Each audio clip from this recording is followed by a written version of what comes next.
Welcome to Pro Audio Profiles. I'm Brennan Decora, and on this show, we focus on techniques for inspired studio performances. Each week, I host experts from across the industry. Let's get started.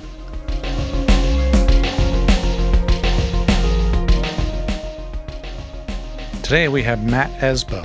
He's a producer, engineer, and mixer who's worked with artists such as New Power Generation, KillBunk, Telekinetic Yeti, 12 Rods, Mattox, and clients with Paramount, Sony Music, Accenture, and RSM. Enjoy. Well, first and foremost, I want to thank you for being on the show. I really appreciate it. My pleasure. I'm happy to be here. This is exciting. Awesome. I'd like to start, if you can kind of go over your backstory, kind of what led you to engineering, how you got your start, that kind of thing. It's a superhero origin story, right? Yes. Well, probably like most people, I could give you the 30-minute version, or I could give you the 30-second version. So I'll try to be brief.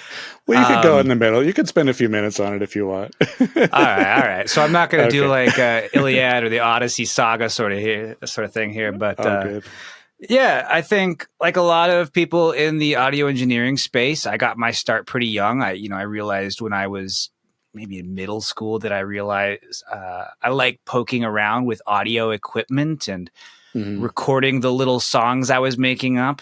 I had an interest in recording my own songs that I was writing when I was like 12 years old. And so my dad bought me just like a $30 piece of recording software, nothing super fancy. Okay. I want to say it was, at the time it was like a spin-off of Cakewalk. Do you remember Cakewalk? Yeah.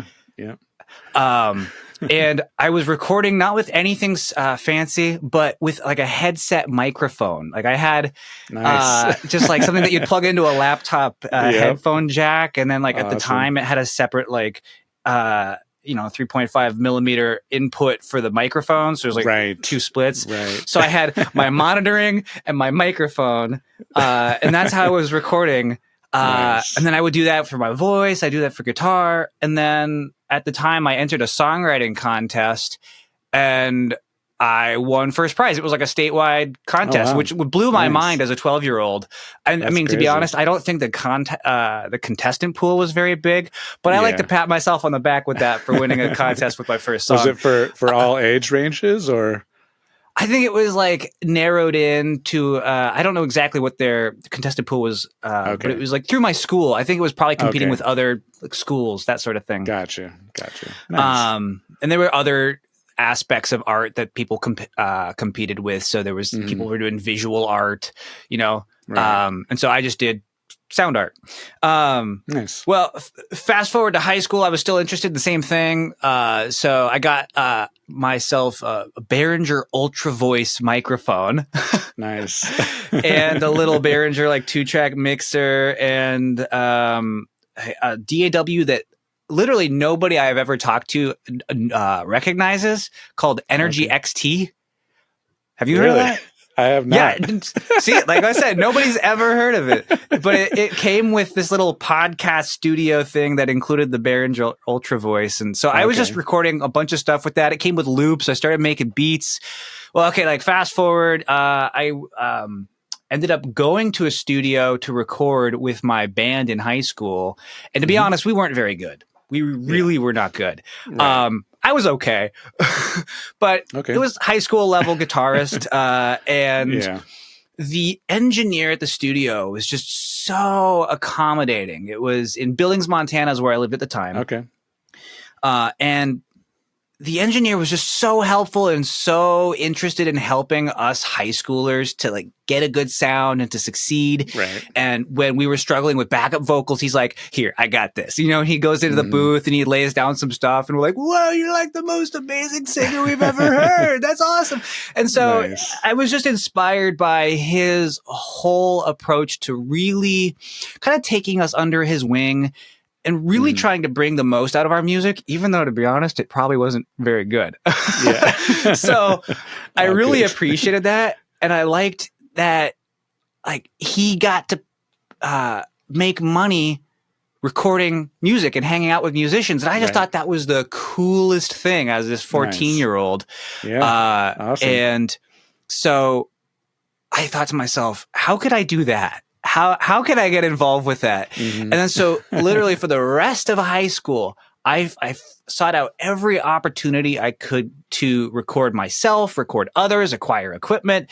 And it just sort of snowballed. So by the time I was done with high school, I was actually recording my classmates and my classmates' parents and like concerts and just doing all sorts of stuff and getting paid for it. And so I was like, okay, I'm already getting paid for this. I may as well get like educated in it.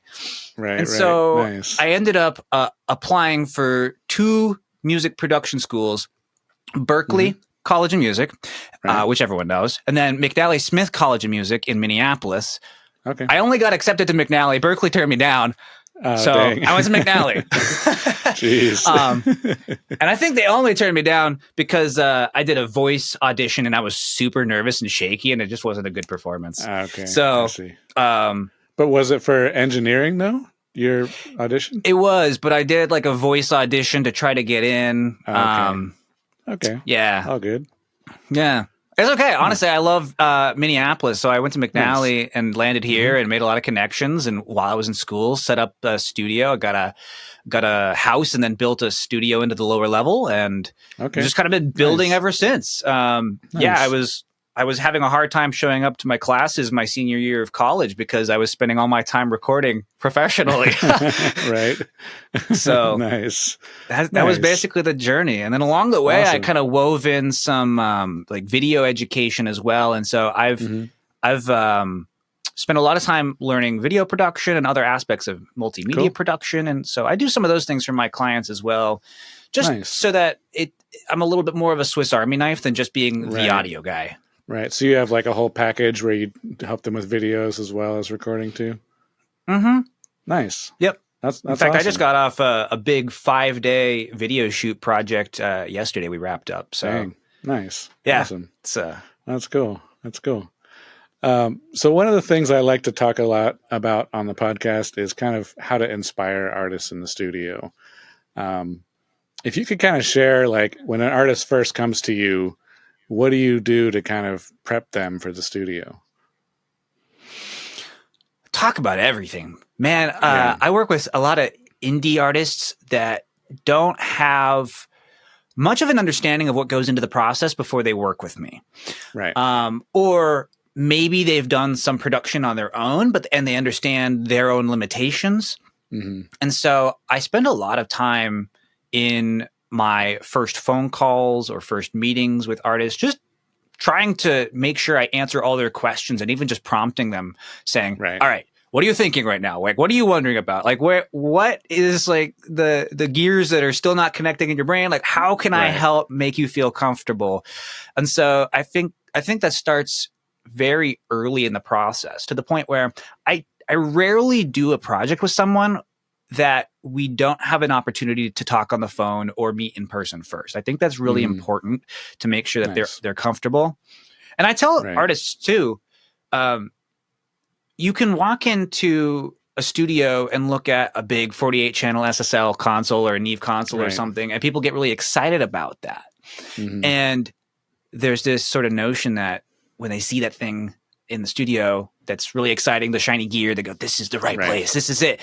Right. But then I tell artists, remember, the gear is nothing without the person running the gear. So it's all about the ear, not the gear. If the person behind the controls doesn't understand your music, doesn't understand your vision, you guys don't click or get along, like it's not going to be a good product in the end, even if you have the best studio and the best gear in the world. I mean, it might have great sound quality, but you might walk away with a very frustrating experience. Yeah, exactly. And so that's what I tell people first. Okay, nice. Do you do a lot of production or mixing, engineering, kind of everything? Do you specialize in anything? It's sort of a mixed bag for me. I'd say my approach to producing is really, truly kind of wearing the hat of project manager. I do a lot of production in that context, as well as tracking and mixing. I try to avoid editing as much as I can. Right. On bigger projects, I usually like to delegate that. Well, yeah, whether that's delegating or automating stuff. Man, drum edits, I can't stand it. Yeah. If I do drum edits for 10 songs on a record, I'm gonna be so annoyed by the time I get to the mix. Even if they're amazing songs, I'm just not going to do a good job with the mix because I'm so bogged down with how the edits are. So I try to get those off my plate as much as possible. Awesome. And then make mastering. I almost always delegate mastering to a specific mastering engineer I work with. So mixing, kind of the main thing as far as audio is concerned, and then producing from the perspective of a project manager where I'm chatting with that artist in those early consultations, those early chats and saying, what do you want this to sound like when it's all said and done? A common question I ask in that kind of interview phase is, what does success look like for this project? Just broadly speaking. Right. Because then I think understanding what their goals are with a song is super important, because if their goal is just to say, I want to have something that I've recorded that I can be proud of and show my friends and family and give to my kids, then that is a totally different goal and approach to somebody who says, I want to get 1 million streams on Spotify and achieve commercial success with that. And so then I start to drill down and go, okay, well, let's define commercial success. What does that mean to you? Let's quantify that. How do we identify those things? Like, what are some of the metrics you want to hit? And then that starts to tie into a conversation about marketing where we say, okay, well, if you want to get 1 million streams, you got to have visual content to go along with that. So why don't we set up some cameras while you're in the studio and we'll record the whole process and we'll turn it into a behind the scenes series of videos or clips. Or maybe we can somehow turn the studio session into a live performance video, something like that. And so it really starts to be informed by the artist's goals. And do you do any of the business side of it at all? Do you help with promotion at all? I try to stay out of actually managing any sort of promotion as much as possible, because I really do feel that is a completely different skill set. Absolutely. I have a pretty solid grasp of promotion and marketing just simply because I've been around it. If you're going to run a business, which if you're a freelance audio producer, engineer, musician, you're inherently running a little nano business. And so you have to understand how to market that and get leads and turn those leads into customers and turn customers into people who will review you and, refer other customers to you. And so that's all business. And it's essentially the same thing for musicians, artists who are recording, where ultimately, instead of trying to get leads into a studio, what they're trying to do is they're trying to get ears on their music. They have a product that they've made and they want to share that with people. Or really nowadays, you don't really make too much money streaming. So instead, that music instead is like a lead magnet to try to reel people into their ecosystem, into their brand, and then sell things that can actually make money for the artist, like merchandise or ticket sales or people do all sorts of crazy stuff now with Web3, where they do virtual performances in the live streams, and the metaverse and everything. Yeah, man, it's a crazy world. Nice. So I stay out of actually doing the promotion work, but I like to help set people up so that they have all the stuff they need to do a proper marketing campaign. Right, and that's even if key, I'm not doing that all. Absolutely, no, that's definitely key, because there are a lot of artists that, like you said, they just want to do it for their friends and family. They just want to have a good time, have something to show for their kids. And they have no idea about the marketing and promotion side whatsoever, and it doesn't matter, frankly, but, sometimes there's artists that want to have commercial success and they also don't know about the marketing side. And so it's you have to help, steer those people as well. So it's interesting. And that's definitely something where a label or an a la carte label services company can help an artist a lot better than I could with some of that stuff. So I just try to give them everything they need to succeed and provide guidance for everything else, and then make introductions. So, I try to fill up my virtual Rolodex with people like publicists and digital marketing people. And so when somebody I'm working with in the studio says, I'm thinking about doing a TikTok marketing campaign. Do you know know anybody, like, do you know how I could do that? I say, I don't have TikTok personally. So let me connect you with LaToya Cooper, who does that kind of thing, you know? Right. Exactly. Nice. I just want to take a quick break and tell you about my free guide, The Art Method, the Advanced Recording Toolkit. In it, I share the details of how you can get pro studio results from your home studio. I've believed for a long time that it's the cooking, not the kitchen. If you can learn some of the advanced methods for getting great results in the studio, you can do it in any studio. I skip the basics and dive into the more nuanced info you need to level up the quality of your home studio recordings. Check it out now at brendandecora.com/art. And now, back to the show. So, how do you adapt your recording techniques to different genres of music? Man, that's an interesting question because I'm sort of genre agnostic. Yeah. I don't really, it's sort of a weird thing. I don't really believe in genre. I know that sounds kind of crazy, but let me explain that. I look at genre when it comes to music like how different cuisines approach food. You know, a chicken breast is always a chicken breast, right? But how you season it kind of gives it its different ethnic flavors. Like if you add a bunch of oregano and thyme, you might think of it as being an Italian or Mediterranean dish. If you add some curry powder to it, you're going to think Indian, right? Or, you know, Middle Eastern. And so I kind of look at music the same way, where I really try to approach the song for the song's sake and look at what the song is first and foremost. Like, what are our ingredients? And then what are we seasoning it with? What are the style elements that kind of make it feel like it's in one genre or another? Because honestly, there's so much genre melding now that it's really hard to put things in a box. And I think a lot of really creative indie artists have trouble with their elevator pitches for that reason.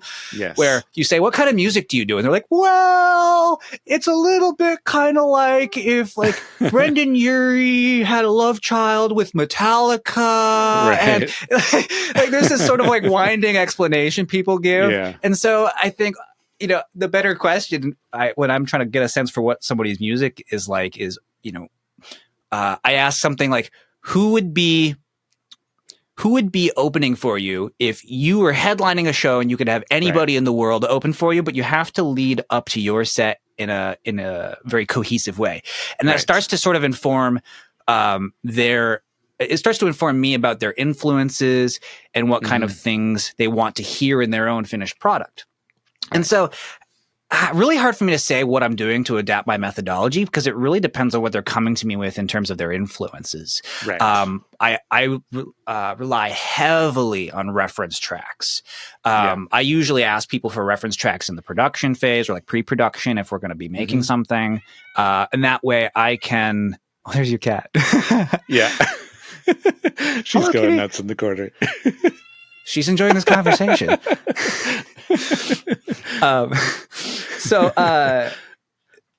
So when it comes to like references, you know, I listen to what are they doing technically? What are they doing stylistically? What are the things we could do to achieve that? Do I need to bring in certain session musicians to achieve those certain kinds of sounds? Right. Do we need to use certain kinds of equipment? If it's equipment that I don't have, that's totally cool. Like my studio is a smaller room. It's really geared towards like overdub sessions. We've got a vocal booth and then like a small space that's great for tracking like smaller instruments. You know, we can do like acoustic guitar, piano. We could fit drums in there, but you're not going to get a huge like A room sort of sound out of it with the drums. And so I don't look at that as a limitation. When somebody says, you know, I want a big drum sound, I'm like, okay, well, we can track it really dry and then a bunch of reverb. Or if you want that experience of getting like a really compressed room mic or something, let's go rent out the studio downtown that has that and then come back to my place and do all the other stuff.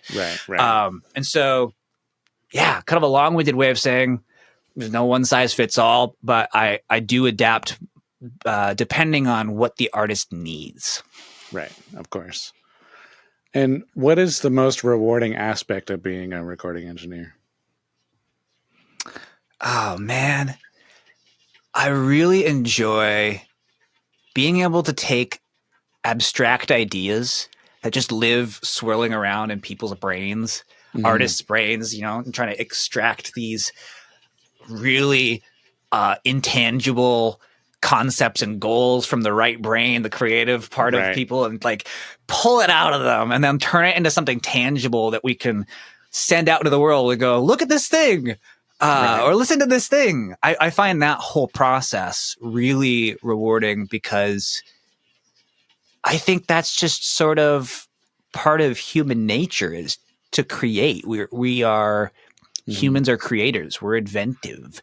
And so being able to see something that exists out in the world as a result of your efforts that didn't exist before, and theoretically, now that we live in a digital era, can exist forever, is kind of just amazing.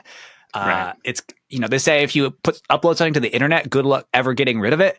And that's like simultaneously scary, but also super empowering because, in a way, this is people's legacy. This is their digital echo. If people create songs and they upload it to the internet, then this is almost like an echo of them. There's this, I don't know who said it, but there's a quote that I'll paraphrase. Basically the idea being, somebody's only dead and gone completely once nobody says their name or nobody tells their story anymore. Yes, I've heard that quote. Yes, exactly. I don't remember who said that. I think there's probably variations on it. And so you look at these people in the history books that we're still talking about, people like Napoleon. We're still talking about Napoleon. So in a sense, Napoleon's still alive because his legacy lives on.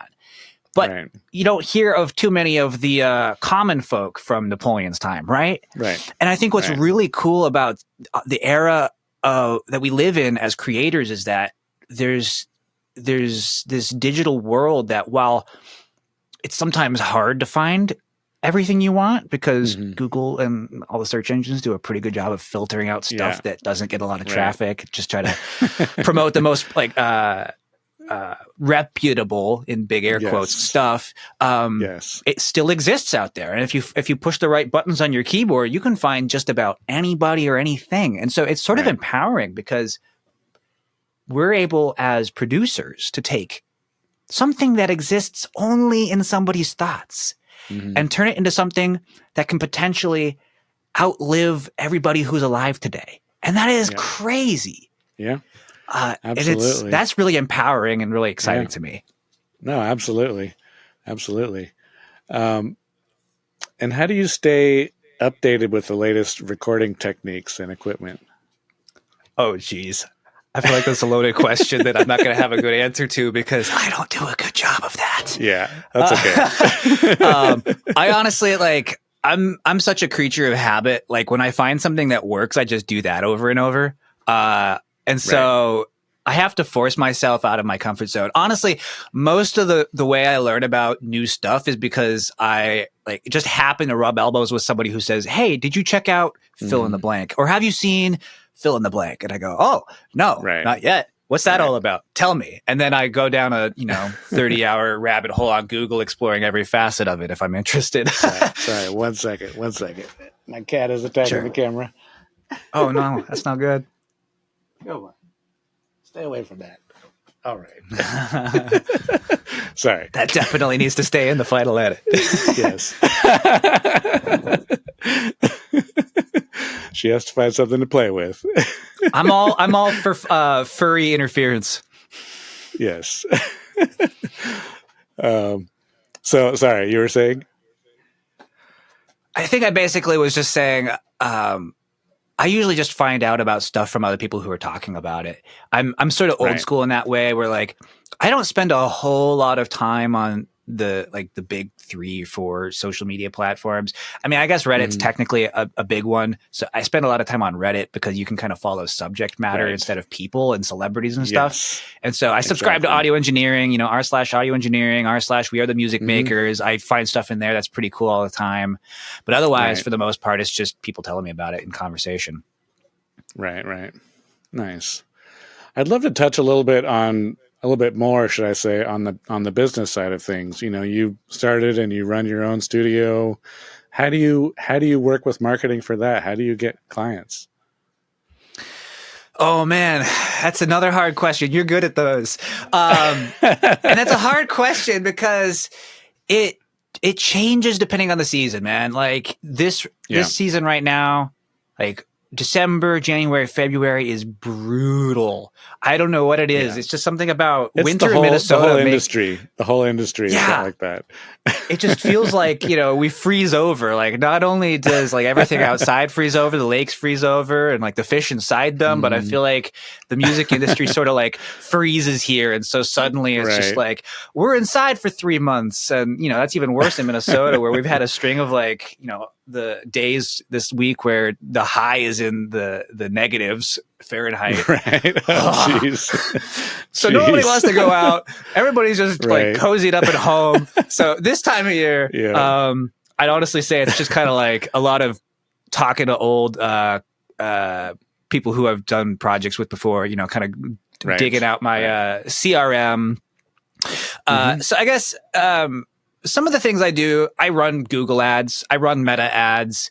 I've been experimenting a lot with just direct outreach on social media, talking to people and just saying, hey, if I find somebody who I think is interesting, I just start up a conversation with them. I know I just said I don't spend a lot of time on social media. I don't spend a lot of time consuming on social media. I actually use something called Newsfeed Eradicator. It's an extension that lives in my browser so that if I go on Facebook or Instagram, it actually just blocks the newsfeed. And then I can just do whatever I came to the platform to do instead of being distracted by the scroll. Yeah, man. So absolutely. I don't see other people's stuff. I just go looking for people. Right. That's awesome. That's awesome. So sometimes it's direct outreach, a lot of word of mouth, and then a lot of repeat customers. Honestly, some of my best customers are the ones who I reached out to at one point or found me through strange means. When I started out, I was posting on Craigslist, and I have a client who this was 8 years ago and just still works with me from this Craigslist ad I posted years ago. And, so, but I've been experimenting a lot with funnels. Those are kind of cool to play around with if you can really dive into the intricacies of them. I know you are familiar with funnels because you're using the same funnel builder that I do. You use Easy Funnels, don't you? Yes. Yeah, man. You following Brian Hood and his community. Absolutely. Oh, man. Absolutely. No, it's great because that's the one thing they don't teach you in recording school. It's like they failed to mention, 100%. You're going to have to start a business and operate a business. It's like, they teach you I just all want to make music and create and record and, 100%. I feel like that's a huge oversight. I mean, and I get it. It's a technical education. You're going to school to learn how to do a specific technical set of things, but it's very different than any other industry. Well, I can't say every other industry, but it's different than a lot of other industries where if you go to school to become a lawyer, you can most likely find a job as a paralegal or start at the bottom at a law firm somewhere and then kind of work your way up and become a practicing lawyer. There's a pretty clear path for that. Or if you go to a trade school to become a plumber or something, there's a pretty clear path for that. You go get the skills and then you look for someone to hire you or you start a business. But in audio, there's not a whole lot of people who are hiring. Studios don't really hire unless you know somebody who's kind of looking around for help, and then it's usually word of mouth stuff. You're never going to go on, well, maybe it happens sometimes, but you're rarely going to go on Indeed and see we're hiring a recording engineer for our studio. It's just that doesn't happen, right? And so it's really unfortunate. It's really unfortunate that they don't empower artists or engineers to find the clients quite as well, or teach them how to do lead generation or lead acquisition or digital marketing. Maybe they do a little bit of that, but it's just very technique focused. Absolutely. And even in the bigger hubs, I've lived for a long time in LA working at studios around here, and that kind of is part of what the schools will teach you is, go out, get an internship, become a runner, work your way up, be an assistant engineer, and then you can engineer. But then it's okay, so there's this whole path laid out, but then the very top, you have to start a business. So it's Right. like, it's like, oh yeah, once you're freelance, then you have to start a business and learn all these other skills that you don't know, so it's a whole different can of worms for sure. And I do feel I like also find it. Oh, go ahead. Sorry, go ahead. No, please. Well, I also find it interesting how, artists are kind of in the same boat, because it's, all about the creative, all about, making music and creating amazing art. And then it's like, oh yeah, you have to actually learn promotion. You have to learn management and business skills and all these other things. It's like you're literally starting a business with your band members, So it's an often overlooked thing for sure. 100%. And if more artists were told at the beginning of their musical journey that what they're doing when they set out to make a record and get it into people's ears, if they were told more often that what you are doing is developing and launching a product and if they were to think about it in that context, I think artists might succeed more often in their goals.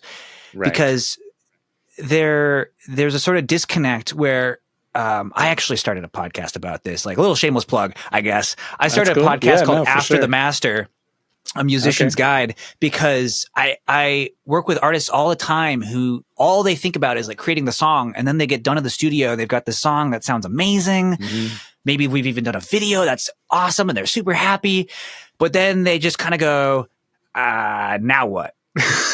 Right? Right.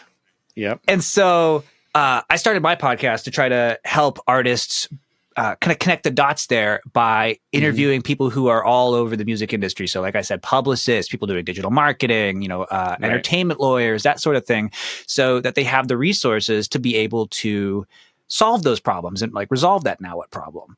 Right. Right. And it's really even tough too, though, because like a small business in the United States, I want to say like the IRS defines, and I'm kind of pulling numbers out of my head here, so this might be slightly made up, but this is close enough to the truth. I think that'll be relevant. Like the IRS defines a small business as any entity that is generating less than like 2 million a year gross. Okay. Right? Right. That's actually a lot of money to be considered a small business. And so I think a company that's doing 2 million gross a year is far different than an artist who's making maybe 30 grand a year doing music. Right. That is a very, very, very different demographic. And so I think it's really important to start really calling musicians who are setting out to make a career in music by what they really are. They're starting a nano business. Mm-hmm. It's not a small business. This is like a micro or nano business. Like a nano business really is like any business that's doing like less than $75,000 a year gross. And that's a great place to start. Like if you can make $75,000 a year making music, that is awesome. Yeah, like most people will be envious of that. Right. Absolutely. But absolutely. But the challenges for a nano business are even different than they are for like your typical 2 million gross small business. Because I guess at that level, you probably have employees, right? You probably have people working for you. Definitely. Because then the business runs when you're not there. If you're running a nano business, chances are you're doing everything yourself. Right. Or you're hiring people and then making a small margin on top of whatever it is you're doing. Yeah. And so it's really hard because I don't know how much you like to read, but there's this great book called Who Not How by what is his name? Dan Sullivan and Dr. Benjamin Hardy, I want to say. I could be saying that, but that's okay. They basically lay out this framework in this book. It's a psychologist and a entrepreneur coach. And they lay out this framework. They talk about how far too often, just because of the way we're taught with public schooling and just cultural ingraining, that if you have a problem, the best thing you can do is figure out how to solve that problem. And like in school, they teach you that, working together on tests is cheating, and sharing notes is cheating, and to ask your classmates for help is wrong somehow. And like you have to be this like silo and like this lone wolf where you do everything yourself and you just figure it out. But you get out into the real world And the companies and the teams that are doing the best work and like making the most money are the ones who work collaboratively. They're the ones who have built a system around working together and having compartmentalized roles that everybody can focus on what they do really well. Right. And so when you set out into the world as an artist, especially an indie artist, maybe you're not signed to a label and you're trying to create music and sell it and make money from it.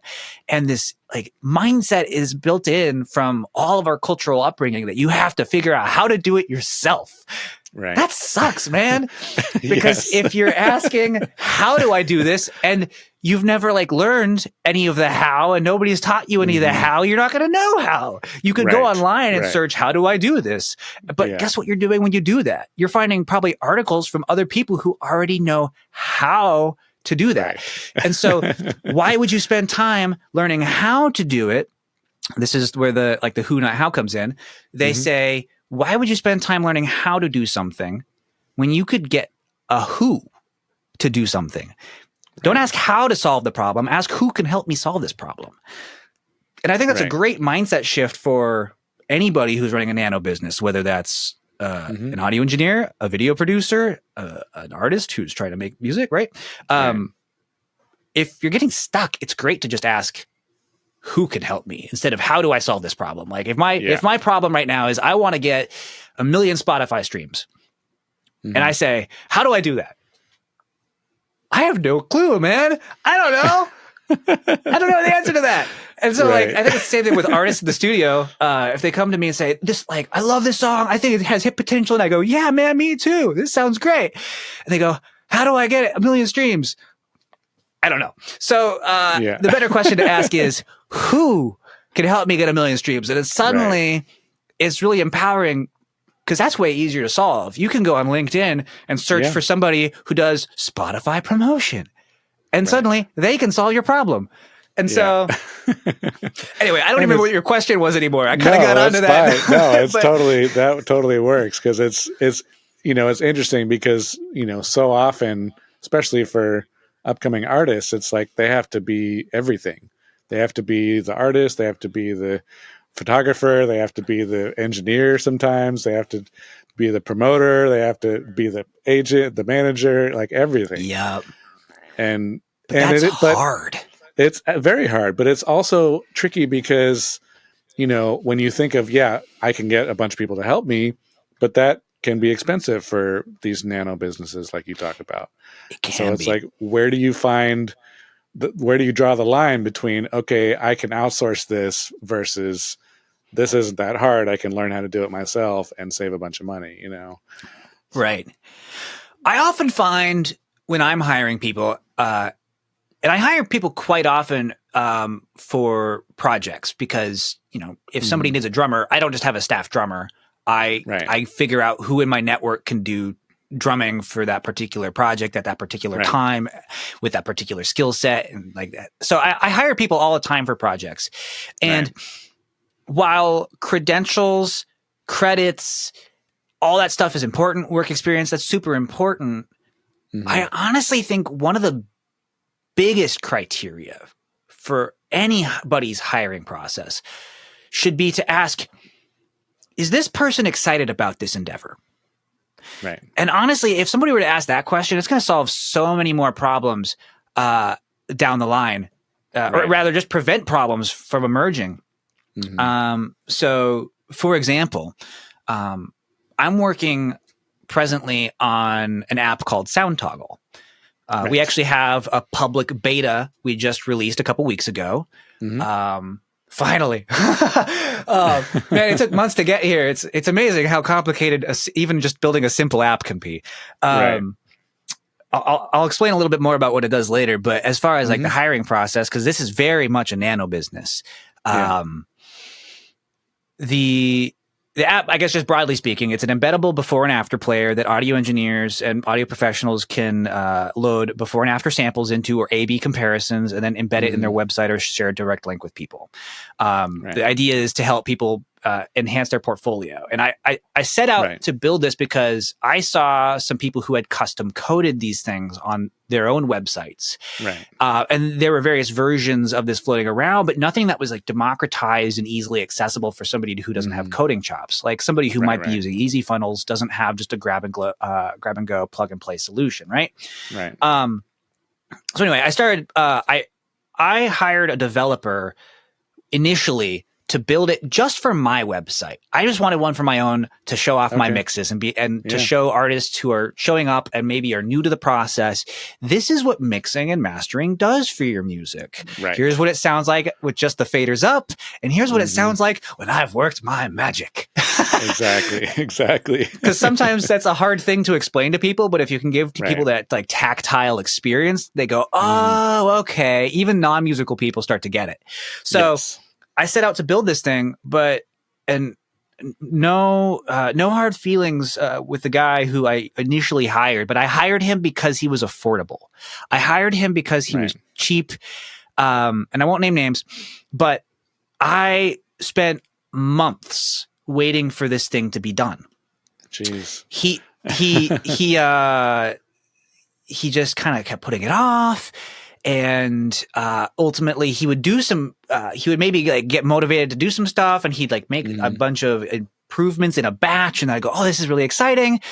But like 6 months down the line, we weren't really that much closer from having like this demo version that we had mocked up for my website to having one that other people could use. And so I ultimately realized, okay, this was a hiring mistake on my part. This is not actually a problem with this developer. This is a reflection of my own selection criteria. Right. And so what I did then was I said, okay, ultimately I need to define the perfect person for this job. Like while I am pretty proficient in HTML and CSS and JavaScript, if you're building a full app, that's a little bit more involved. There's like architecture and DevOps stuff you have to do, some engineering. It's like truly building a machine, a unique machine that runs in the cloud, right? So that's above my head. That's above my pay grade. Yeah. So ultimately, if I were to stop and get stuck and say, how do I solve this problem? Suddenly the pressure's on me to figure stuff out. But if I say, no, who can help me solve this problem? It becomes way easier. And then I just say, all right, well, who's the ideal person for this? To me, it's somebody who has a background in mixing or music and understands music technology. Right. It's somebody who is affordable. And it's somebody who has the coding chops to be able to pull this off. Right. But when I was thinking about this, I was like, well, if I go to some like company, or agency in India, just some random Indian web development agency, they could probably do it, but they're not going to be passionate about it if they're not involved in the music space already. Right. And there's also sort of a cultural disconnect there where, I mean, I think it's fair to say that the culture in the United States is different than the culture in India, right? And so there's some context for the product that might be sort of lost on somebody who has a different cultural upbringing, right? Right. And so I think having a shared culture is important. So having that shared music culture, having this shared technology culture, having this shared just regional country culture. I think all that stuff's important. And so when you start to sort of define like the ideal person for something, you can really drill into going, well, here's my criteria. I wonder if there's anybody out there who's like this. And what's really cool about that is in the world we live in now, I did the same exercise. Well, I'm getting ahead of myself. So I ultimately ended up asking my network of people who were in music and were in the technology space. And I said, who do you know who's like this? And then they go, oh, actually, I know a guy who like meets those criteria or like is kind of similar to that. And suddenly I'm getting referrals from people.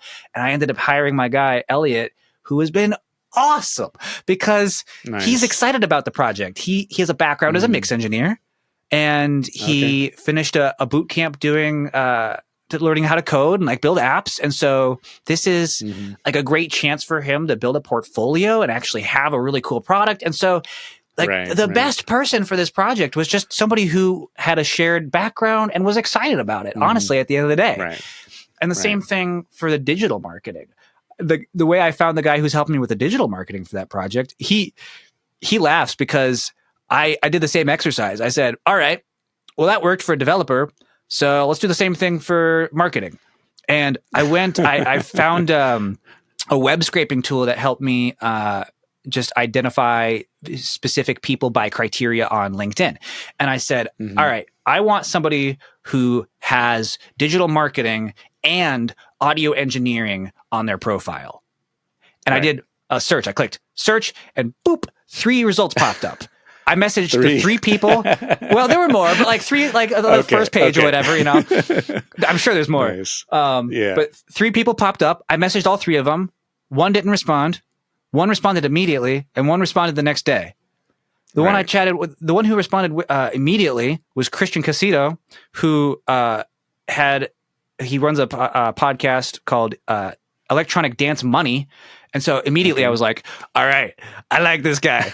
He does music, he does podcasting, he does marketing. Nice. I like him. And so I reached out and I was like, hey, I'm building a before and after player. You want to help? And he goes, hell yeah. I thought about building one of these things years ago. I'm surprised no one's made it yet. And so we've got this really cool little team, and it just evolved because I said, who's the right person for this?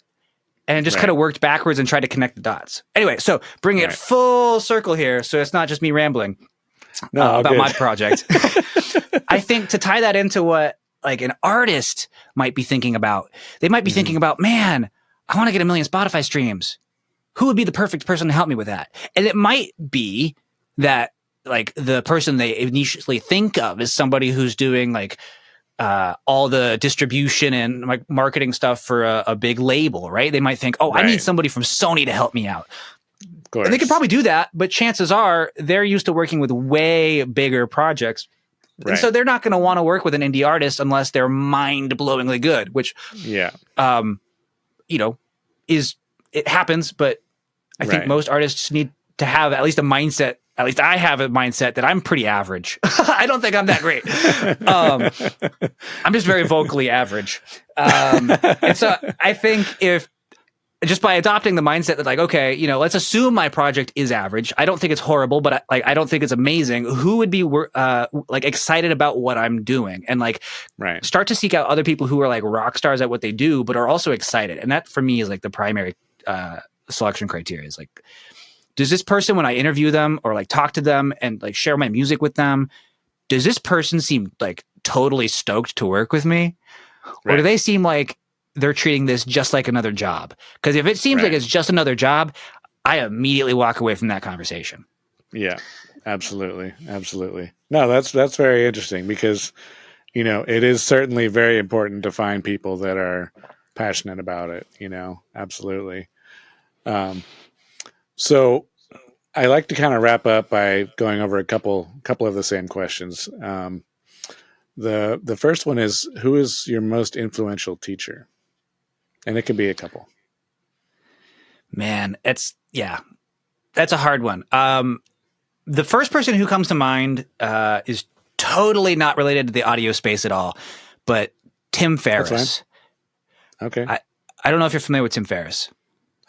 That's I talk about him enough to like my family and friends that people probably think I idolize him. I don't.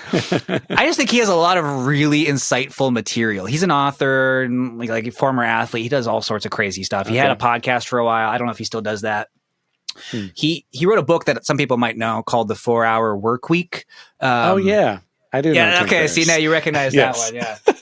He's written a few books too, and there's one called Tools of Titans, which is where he basically took like the best moments from all the different guests on his podcast and turned it into a book. Oh, wow. And man, that is such a mind-blowing book. There's like so many little like life hack tools you can pull out of that and apply to your life. It's so cool. So I like Tim Ferriss because he's not in the audio space. He's very he got his major success by like building like an automated business that just kind of ran without him, and also doing angel investing for companies like Uber and like helping them start up.